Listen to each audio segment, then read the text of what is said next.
Let's take a look at PLTR.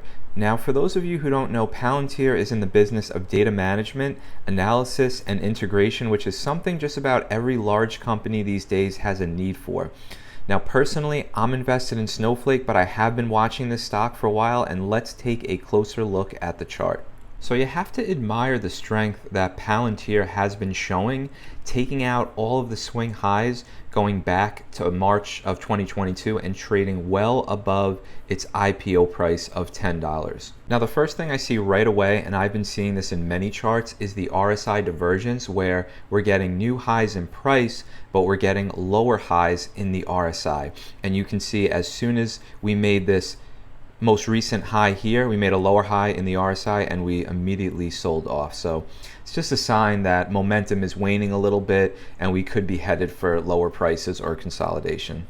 Another thing I'm seeing in a lot of charts is this bearish engulfing candle that we printed the day after Nvidia's earnings, when we open up the high, close on the low, and completely engulf the previous day's range. Now, this candle is something we definitely have to pay attention to because it means that the sellers are back in control.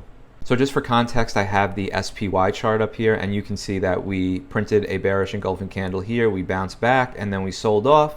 And now the same thing here. We printed a bearish engulfing candle, we bounced back, and the likely presumption is that we will continue to sell off. So we have pulled back about 32% from the recent high, and we are consolidating just above the 100-day moving average and also around the swing low at $14. Now, you could also make a case for a head and shoulders pattern right here, but it may be a little early to say we have definitively made that pattern. Now, we always have to keep an eye on the broader averages when we're trading and investing, and you can clearly see the head and shoulders top here on the SPY, and you can also see it on the QQQ, and you couple that with the rising yield on the 10-year bond right here, and the fact that we are seasonally weak in September makes me think there is a little more downside ahead of us post Labor Day. Now, just looking at the fib retracement real quick, we have retraced 50% of this move, which is probably why we're showing some support